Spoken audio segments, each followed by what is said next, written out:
ভক্তরা ভক্তি দিয়েই তার ঠাকুরকে পেয়ে থাকে সাধারণত। আজকে সেটা নিয়েই তোমাদের সাথে চলে এলাম। আজকে আমি যাব একটা মন্দিরে। আমার কাছে তো অসাধারণ লেগেছে মন্দিরটা।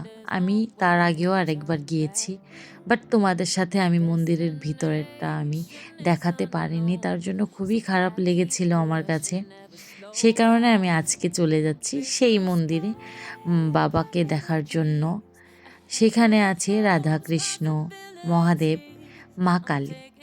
আমরা সবাইকেই ভক্তি করি, এক একজন আমাদেরকে এক একভাবে শান্তি দিয়ে থাকে। আর তোমরা কে কে এই মন্দিরে গিয়েছো, মন্দিরটা দেখার পর অবশ্যই আমাকে কমেন্ট করবে। আর কুমিল্লাতে যারা আছো, যদি এই মন্দিরে না গিয়ে থাকো তাহলে অনেক কিছু মিস করেছো। এই স্থানটাতে গেলে আমার মনে হয় না কারোর ইচ্ছে করবে আসতে। আসলে আমরা এমন কিছু জায়গা খুঁজি যেখানে গেলে আমাদের শান্তি মিলে।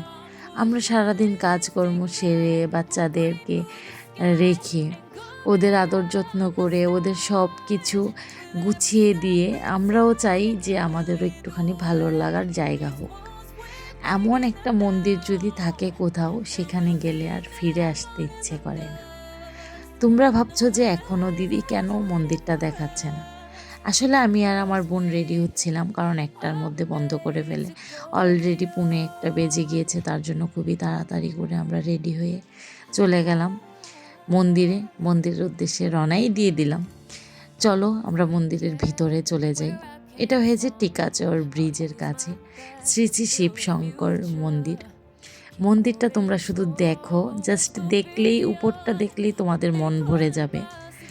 যারা যারা যাওনি এখনো, যত দূরেই থাকো, তোমরা অবশ্যই একবার হলেও এখানে এসে যাবে। আশা করি তোমাদের কাছে খুবই ভালো লাগবে। আর আমি যতটা পেরেছি আমি সবটাই তোমাদের সাথে শেয়ার করার চেষ্টা করেছি। আমাকে একটু বলে যাবে যে তোমরা কে কে মন্দির দর্শন করতে পছন্দ করো। আমার কাছে কিন্তু মন্দির দর্শন করতে খুবই ভালো লাগে। এই মন্দিরে যাওয়ার পর মনে হচ্ছিল যে আসলে শান্তি কী জিনিস। আমার কাছে এত ভালো লাগছিল যে এখান থেকে ফিরে আসার কোনো ইচ্ছেই করছিল না। আর দেখো ঠাকুরের কি নীলা, আমরা যাবার সাথে সাথেই মন্দির বন্ধ করে ফেলেছে। এমনকি আমরা প্রসাদ পেয়েছি, আমাদেরকে ওনারা ডাক দিয়ে প্রসাদ দিয়েছে, আমরা প্রসাদ নিয়েছি। প্রসাদটা এত ভালো হয়েছিল কি বলবো। আসলে ইচ্ছে থাকলেই যে উপায় হয় তাও না, ঠাকুরও আমাদেরকে ডাকতে হবে সেখানে যাওয়ার জন্য, এটা আমি মনে প্রাণে বিশ্বাস করি। চলো তোমাদেরকে উপর থেকে একটু দেখিয়ে দিই। এটা হয়েছে উপরের জায়গাটা। মঠটা খুবই সুন্দর। আমি এক কথায় চোখ বন্ধ করে আমার ইচ্ছে করছিল যে এখানে থাকি। আর আমি যখন ভিতরটা দেখলাম, আমার যে কি ভালো লাগছিল কি বলবো। চলো তোমাদের সাথে শেয়ার করি বাবার মুখ। তোমরাও অবশ্যই বলে যাবে যে তোমাদের কাছে কেমন লেগেছে। আমি আশা করি তোমাদের কাছে অবশ্যই ভালো লাগবে। আর যদি ভালো লেগে থাকে তাহলে অন্যদেরকে দেখার জন্য সুযোগ করে দেবে। ভিডিওটা শেয়ারের মাধ্যমে সবাইকে দেখার জন্য অনুরোধ করবে। এই রূপ কে না দেখতে ভালোবাসবে বলো। আমার বোন ভিডিও করছিল, আমি ওদের একটু ক্লিপ নিয়ে নিলাম। এখানে আছে রাধাকৃষ্ণ, মহাদেব, মা কালী। তুমি শুধু মন্দিরটা দেখো, মানে এত সুন্দর। এখানে আমার ইচ্ছে করছিল যে আমি সারাদিন বসে থাকি।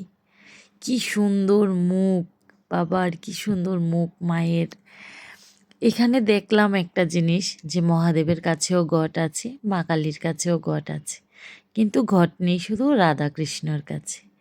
মনে হয় রাধাকৃষ্ণকে ঘট বসাতে হয় না, তারা সবাই প্রত্যেকজনই প্রত্যেকটা জায়গায় বসবাস করে। চলো আমরা মন্দিরটা একটু ঘুরে দেখে আসি। আমি এখান দিয়ে গিয়ে আমি মন্দিরটা ঘোরা শুরু করলাম। এখান দিয়ে আসলে টাইলসগুলো এত সুন্দর করেছে, ডেকোরেশনটা খুবই চমৎকার হয়েছে। আমি যত দেখছি তত অবাক হচ্ছি। তোমাদের কাছে কেমন লেগেছে তোমরা কিন্তু অবশ্যই কমেন্টে আমাকে জানাবে। ভিডিওটা যদি একটু লম্বাও হয়ে থাকে, তোমাদের ভালো লাগার জন্যই আমি ভিডিওটা করেছি। এখানে প্রথমত যেই জায়গাটা আছে, এখানে অনেক মানে আমি প্রথম থেকেও করেছি, মানে কী বলবো, আমার বলার ভাষা নেই।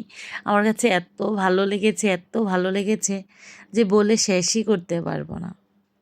ওকে, ঠিক আছে, এই পর্যন্তই আজকে, আমরা এখন চলে যাব। ওকে নমস্কার করে আমরা এবার চলে যাচ্ছি, কিন্তু মন চাচ্ছে না যেতে, তারপরে তো যেতে হবে।